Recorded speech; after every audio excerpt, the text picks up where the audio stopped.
Bonjour à tous. Aujourd'hui, dans Légendes illustrées, nous nous intéressons aux femmes, notamment aux femmes combattantes, dans les civilisations nordiques du passé. Il faut l'avouer, la légende de la femme guerrière viking est la source de nombreux fantasmes qui peuplent toujours la pop culture, d'ailleurs, autant que de controverses. Dans la mythologie nordique, les déesses sont nombreuses et puissantes. Elles peuvent aussi bien incarner la bonté que les esprits maléfiques. Citons par exemple Sol, déesse de la lumière, à la beauté et à la bienveillance sans faille.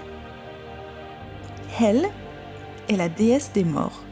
On la représente avec une moitié du visage plongé dans les ténèbres de la mort et l'autre éclairé par les lueurs de la vie.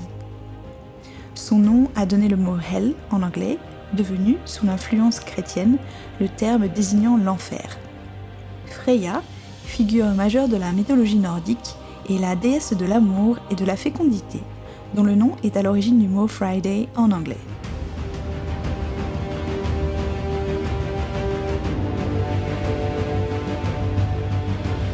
Le mythe des Valkyries a également traversé les siècles.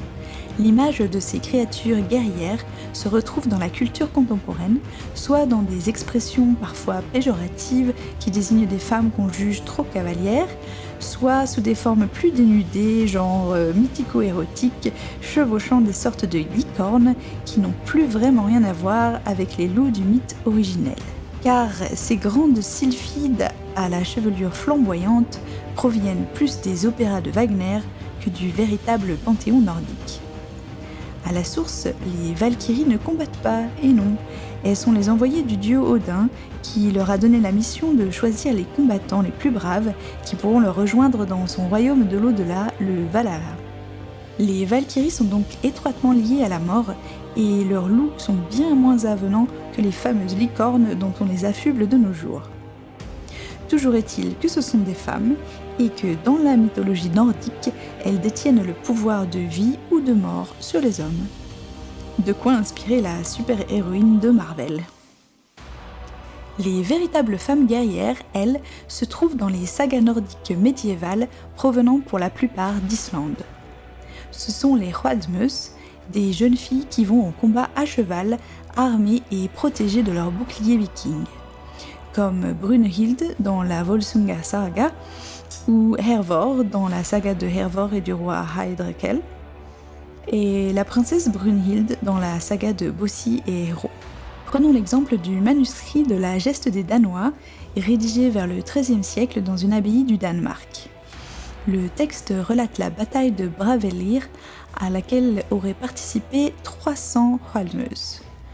Il décrit même le sort du héros Ragnar Lothbrok, et sauvé par une valeureuse guerrière bien connue des amateurs de la série viking, Lagertha. Mais tout cela reste dans le domaine des légendes et des histoires. Qu'en est-il dans la réalité, dans le quotidien des peuples médiévaux de Scandinavie ?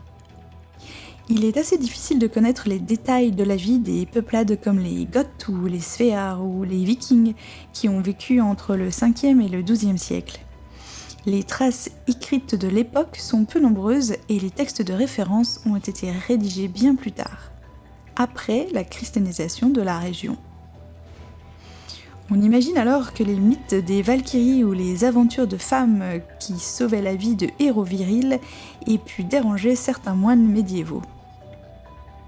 Pendant des siècles, les historiens, des hommes, ont réfuté l'existence réelle des Hwalmus. Ils affirmaient qu'elles n'étaient que des personnalisations des créatures féminines de la mythologie dans les sagas imaginaires. Pour eux, les vraies femmes vikings étaient de gentilles femmes au foyer qui s'occupaient des affaires ménagères pendant que leurs vaillants maris allaient guerroyer. Et sans doute, effectivement, cette société ancestrale restait généralement patriarcale. Les femmes n'avaient pas le même statut légal que les hommes. Pourtant, certaines lois prouvent que le rôle et la place des femmes n'étaient pas négligeables. Elles avaient ainsi le droit de divorcer, pour de bonnes raisons, mais quand même, et les crimes de violence ou viol contre les femmes étaient sévèrement punis. Excepté les esclaves, les femmes étaient maîtresses absolues dans leur foyer.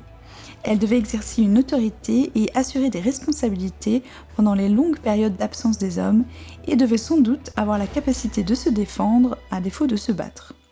Mais il a fallu attendre des tests ADN de ces dernières années pour attester l'existence réelle des femmes guerrières vikings. Et encore, les résultats de ces tests ont-ils été le centre de débats houleux. Il ne fait maintenant quasiment aucun doute que des combattantes aient réellement existé, car plusieurs tombes possédant toutes les caractéristiques de celles de grands chefs de guerre se sont scientifiquement révélées être des sépultures de femmes.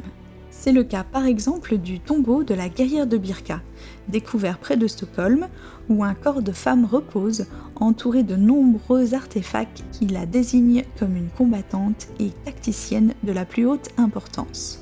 En revanche, les reconstitutions physiques réalisées à partir des ossements ont de quoi décevoir les fans de guerrières grandes, blondes et sexy aux normes actuelles. Leurs traits étaient plutôt carrés, leur carrure petite et musclée par les efforts, et pour les guerrières, leur visage marqué de blessures de combat. L'image du barbu viking impitoyable à casque cornu pourrait lui aussi changer dans les années futures, et avec une interprétation différente des découvertes archéologiques. Pourquoi les hommes étaient-ils parfois enterrés avec des ustensiles de la vie domestique qu'on pensait réservés aux femmes ? Pourrait-on trouver les origines de la relative égalité des sexes dans les pays scandinaves dans les civilisations anciennes ? Et vous, qu'en pensez-vous ? Laissez-moi un commentaire pour me l'expliquer, et n'oubliez pas de vous abonner pour découvrir les prochaines légendes illustrées. À très bientôt !